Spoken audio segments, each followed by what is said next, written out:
Greetings and welcome back to the channel, dear viewers. We examine one of the most persistent and contentious tales about the British royal family today. The lengthy and severely destructive aftermath between Virginia Joffrey's bombshell accusations and Prince Andrew, Duke of York.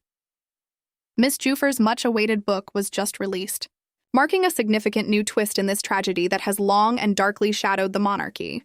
Nobody's Girl is more than merely a recitation of past experiences. It's the prince's inner circle allegedly tried to harass and threaten her during the most delicate time of their legal dispute, according to a new indictment. Please take a moment to express your support before we go into the finer points of these recent developments. To ensure you don't miss another in-depth look like this one, please remember to hit the notification bell, like this video, and subscribe to our channel for regular updates on stories of worldwide importance. Your participation enables us to make these thorough reports public. The disclosures made in Nobody's Girl are absolutely shocking, providing a deeply disturbing depiction of the purported tactics used by Prince Andrew's aides in their attempt to undermine his accuser.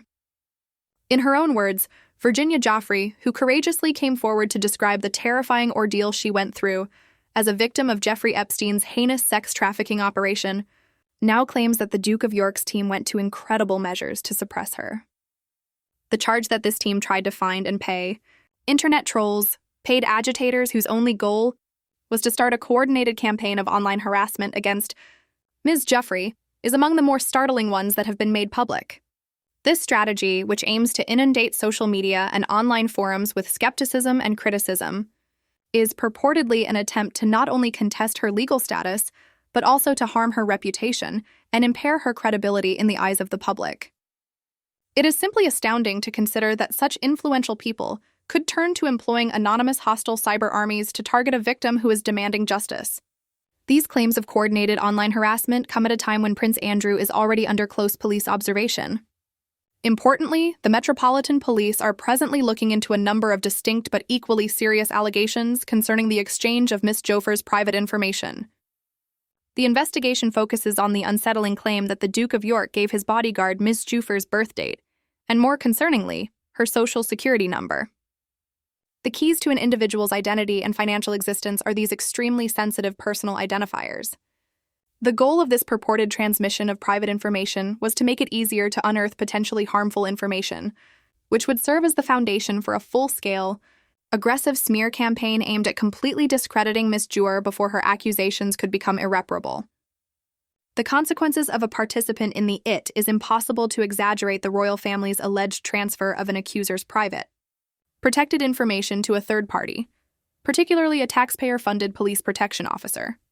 It changes the conflict from a private legal battle to one involving the abuse of government resources and a serious betrayal of confidence. Therefore, the goal of the Metropolitan Police inquiry is to ascertain the exact timeline and potential legal repercussions of this purported data transfer. Miss Jofer's autobiography is a compelling illustration of the fortitude needed to oppose overwhelming riches and institutional authority.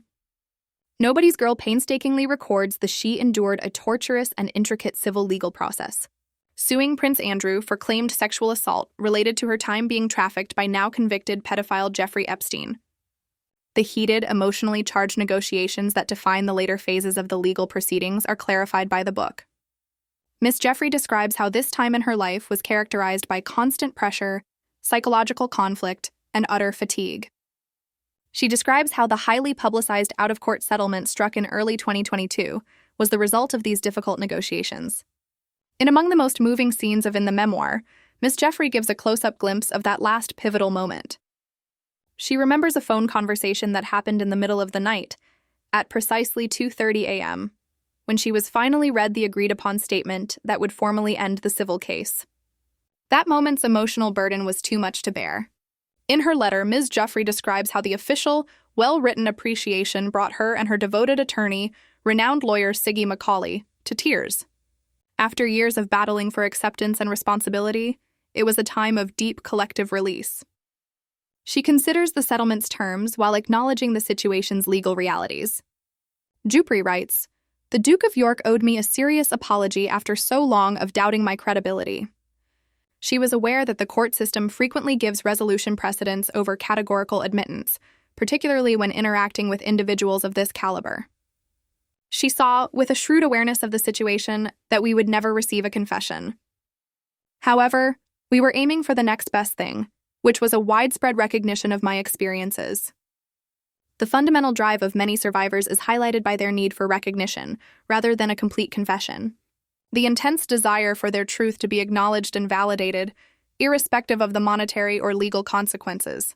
Therefore, the settlement was a major, hard-won success in the struggle for validation, even though it avoided a trial and the Duke's official acknowledgement of guilt.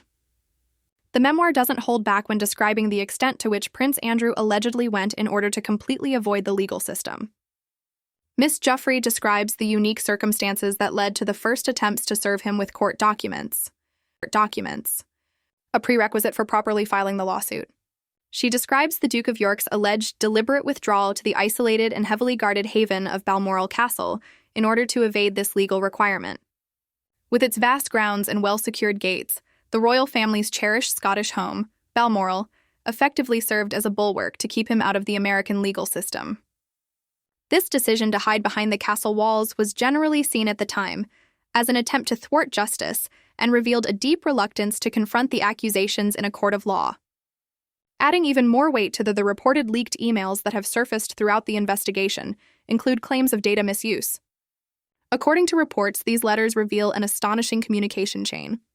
It has been reported that Prince Andrew forwarded confirmation of these actions to Jeffrey Epstein himself after sending Miss Giuffre's private identifying information directly to a police protection officer, whose salary and duties were paid for by the British taxpayer. This purported communication loop between the convicted sex offender at the center of the controversy, a high-ranking monarch, and a taxpayer-funded officer raises serious concerns about the degree of coordination and complicity in the purported attempt to discredit Miss Giuffre.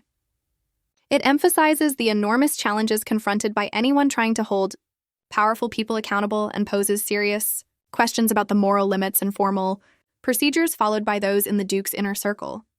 The story of Prince Andrew and Virginia Giuffre will continue to be at the forefront of public and legal attention, thanks to the publication of Nobody's Girl. The narrative serves as a potent, enduring document that painstakingly describes not only the initial anguish caused by Epstein, but also the alleged institutional and individual attempts to quiet and discredit the victim that followed. The allegations of using internet trolls show a purported readiness to use the digital environment as a weapon against someone who is already trying to heal from severe trauma, and they reflect a contemporary, sneaky type of harassment.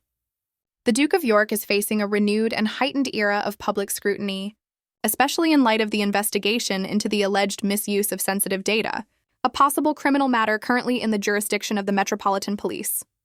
The information in this book is essential for our readers who respect honesty and a thorough comprehension of these intricate, well-known situations. They highlight the vast array of resources, both legitimate and purportedly immoral, that can be used when influential people are contested.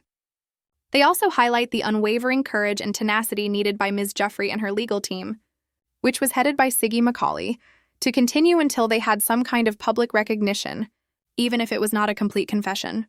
The Duke of York is still adamantly disputing any wrongdoing claims made against Ms. Giuffre. But now, in her own words, she describes the dramatic conclusion of the 2:30 a.m. phone call and the always calculated attempts to avoid legal service at Balmoral firmly established, the story of a drawn-out and fiercely contested court case. What will ultimately happen as a result of these discoveries is still an open question. Will the alleged exchange of private information be the subject of criminal charges in the ongoing Metropolitan Police investigation? Furthermore, given that the victim's compelling, in-depth viewpoint is now eternally preserved in print, how will the royal family handle the aftermath of a situation that won't go away? The memoir presents a stunning image of Andrew's attempts to avoid judicial attention and his purported participation in tactics meant to scare his accuser. It acts as a sobering reminder that even when a settlement is made, the story is far from done, and that the raw reality of a survivor's experience can still be used to seek accountability. This tale represents an important turning point in the larger discussion about privilege, power, and the fight for justice in the contemporary world. The allegations of employing trolls and the purported abuse of government resources to launch a smear campaign are extremely alarming events that require careful examination. The importance of the early 2022 settlement must not be forgotten. It was a moment that was earned via a great deal of personal sacrifice, leading up to the tearful moment when Ms. Jupri and her attorney were moved to tears by the words of acknowledgement. According to her, it was the ideal alternative to a confession since it offered a kind of approval that went beyond the strictly lawful. We now